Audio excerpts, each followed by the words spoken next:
let's see here. So honestly, I kind of just wanted to talk to you real quick about, it's going to be difficult, obviously, the last 6 months, basically. So I think the best way to take this would to do it, chronologically almost. So let's Sure. start back in March, which I guess feels like, a decade ago at this point, honestly. But March 11th specifically, I remember it pretty well. Basically the day the world stopped, right? It was the day the NBA shut down, the NHL shut down that night. Um, on your end, did you kind of see, like, in baseball's perspective, did you kind of see the writing on the wall when that stuff happened? Like, you kind of knew, right? Like, spring training had just started. Obviously, you kind of expected with one league shutting down that the rest of them would be shutting down. Did you kind of see that as like a death knell for the MLB season, or you just think there was going to be some sort of pushback on that?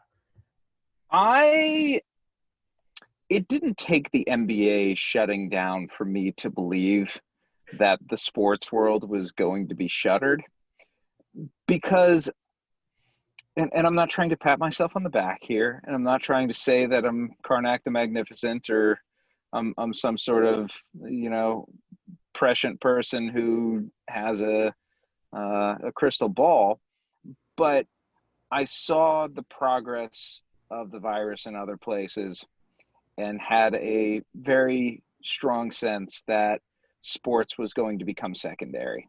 And it's the reason, if you look back, I believe the first story I wrote about the coronavirus was either in late February or like the first or second day in March.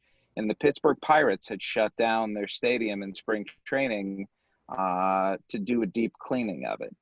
And, at the time I wrote that story and people were like, why are you lending this any credence? What good is this to talk about? It's just the flu. There were these proclamations that in hindsight look naive, look silly, look ridiculous, but it was an inevitability that an athlete was going to test positive. And it would have been interesting to see if the first athlete had tested positive in MLB. I don't think they would have shut the sport down. I don't think they would have done what Adam Silver did. But when Adam Silver took that leap, when the Ivy League canceled its postseason tournament, those were the two dominoes that made Major League Baseball and everything else shutting down a reality. And honestly, I think it happened a little quicker than I anticipated because baseball, remember, the day baseball shut down, they were playing games. They were still playing spring training games that day. So it was almost like, oh boy, we better do something. But let's keep the ticket revenue from these games first. Yeah, and I think honestly, the MLB has been the most interesting case with me because they were the one league that hadn't necessarily started at the time, right? Like the NBA only had like 2 weeks left. Same with the NHL. So when it came to the MLB shutdown, if you will, and the whole negotiations between the owners and the Players Association, um, what was it like? Like, I want to know really, like, did did things start to slow down a little bit because that was the only thing you were reporting on, or was it just as chaotic as the normal MLB season? It was more chaotic than a normal MLB season. It was like I was covering a collective bargaining negotiation. And as we know with those, there is drama and there is animus and there is disdain and there is anger and there's, I mean, it's wonderful to, like, I'm being serious here. It's a wonderful thing to cover because it's never quiet. And you want stories with interesting characters and plot twists and drama. And as a baseball fan, it infuriated me because it slowed down how quickly baseball was going to come back.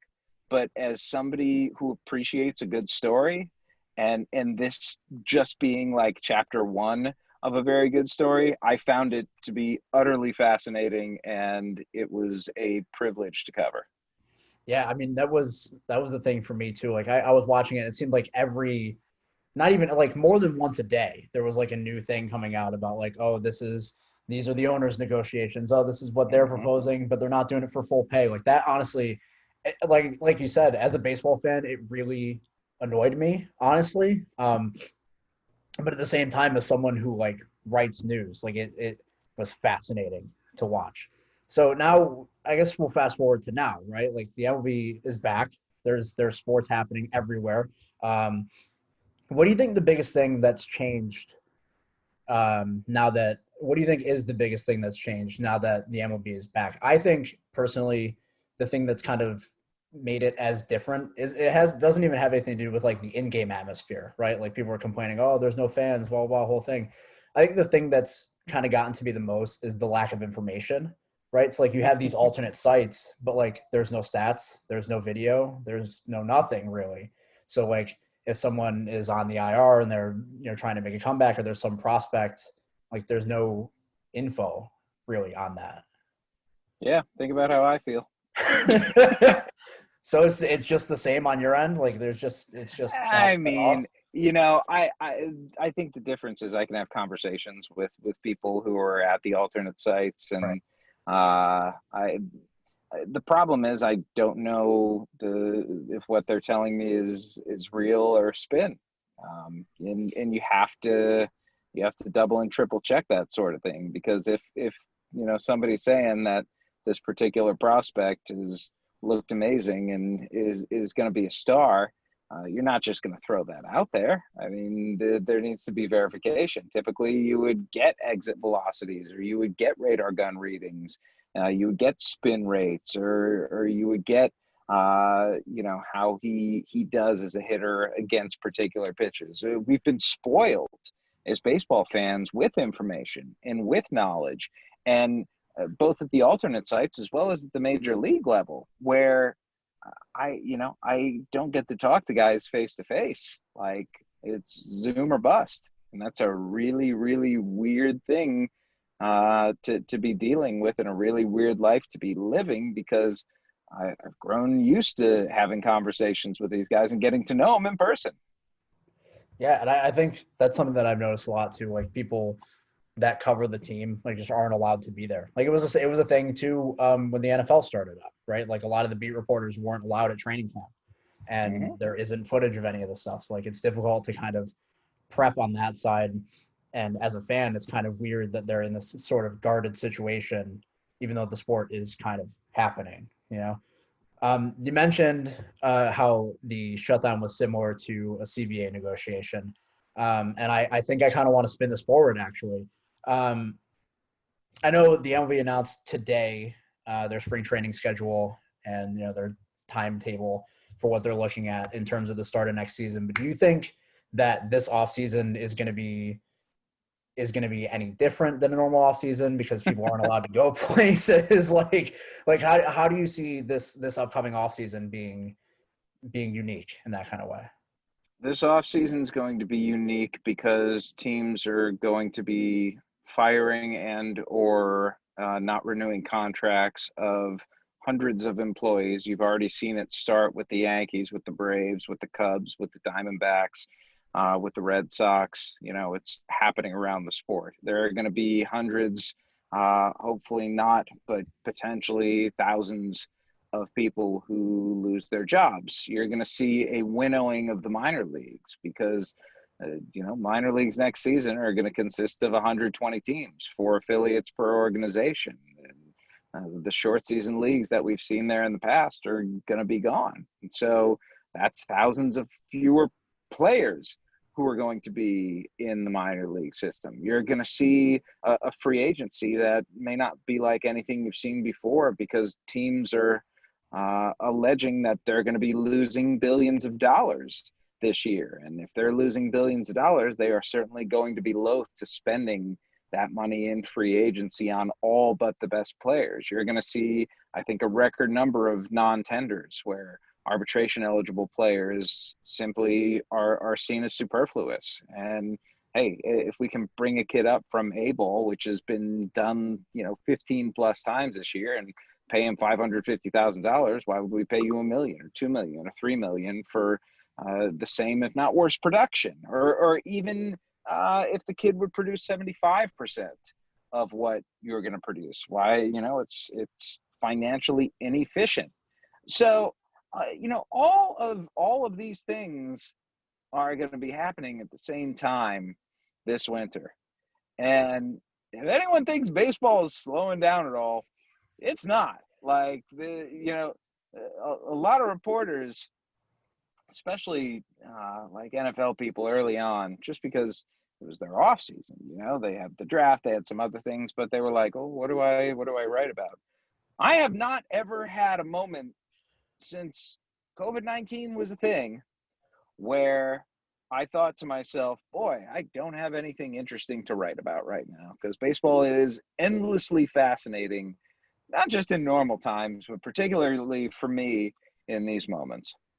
Yeah, and I think it becomes even more kind of tangled up with the looming CBA negotiations coming up Yeah. in about a year or so. And I can only imagine the ripple effect that this previous offseason and the shutdown and whatnot is going to have when it comes to renewing those in about a year or so. So that's going to be honestly going to be fascinating to see. Good luck on that. Yeah, we'll see how that goes. We're hoping baseball is played in 2022, but we will see what happens. A couple of just in-season stuff that I wanted to ask you. What do you think has been the biggest surprise so far this season to you? I think mine was probably honestly the Padres going all in and it working so far. I actually, even before the playoffs expanded, I had the Padres going to the playoffs. They were one of my 10 teams. So I feel good about that one. Let me think. Surprises. I'm surprised at how bad the National League East is. I'm surprised at how mediocre the National League Central is. Individual teams, I'm surprised at how bad the Diamondbacks have been. I thought that I actually had the Diamondbacks as the other wild card team in the National League among those original 10. I thought the Diamondbacks had a really, really strong team. They stink. So that one has not been good. And I think they're gonna be good going forward. So I think they're a well-run organization, but they've just been terrible this year. Yeah, the moves that they made, honestly, the Mad Bum thing really hasn't paid off this season. We'll see how it goes moving forward. No, it's been a complete disaster in its year one. So he's got a lot of work to do. Yeah. So now, as it stands, so give me 1 second. Or people across the street. Now that it stands, what are we thinking for your World Series picks? What are we thinking moving forward? Oh boy. Well, I'm going to stick with the Dodgers in the National League. The American League, it's like I change my mind every day. I haven't gotten to the point yet where I'm picking the White Sox to go, even though they have the best record in the league right now. I want to see Keuchel stay healthy. Their bullpen is good as it's been. The inexperience scares me a little bit. At the same time, I want to see with the Rays what their rotation looks like going into the postseason. I want to see with the A's whether they can weather the losses of Chapman and Puck and other injuries that they've had this year. With the Yankees, and I know I probably shouldn't be throwing the Yankees into that same category, but if they are healthy, they're about as talented as anyone. So I'd say right now I'm probably leaning Rays Dodgers. But the American League is totally up for grabs at this point. Yeah, whatever it is, it's surely gonna be interesting. So just a last couple questions for you. Now I understand that you went to Syracuse University. So I got one question for you. Have you ever been to Oswego?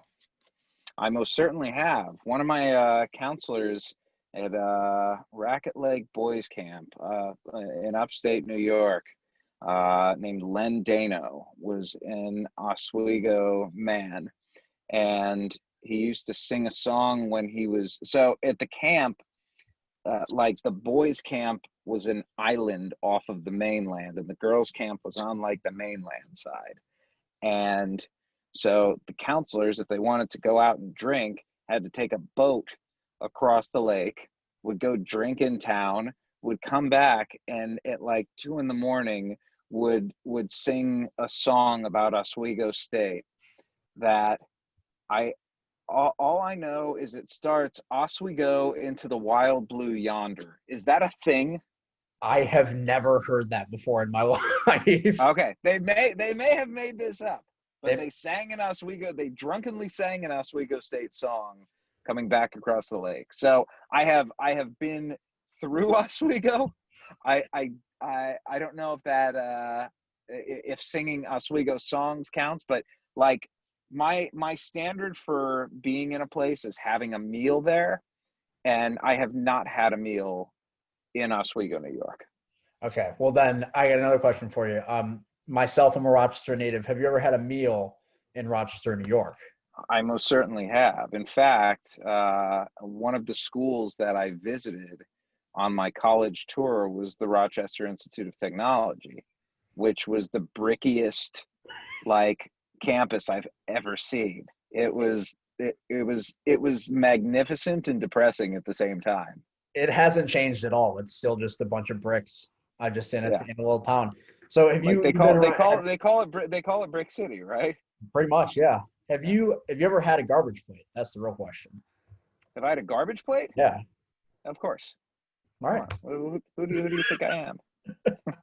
No, just making sure we covered all the bases of upstate New York kind of food going on here. Um, anyways, yeah, that's pretty much all I had. I appreciate you coming on and talking to me about this. Honestly, My pleasure, man. Glad to um, help out, and good luck with this. And holler if you need something going forward. all right, thank you very much.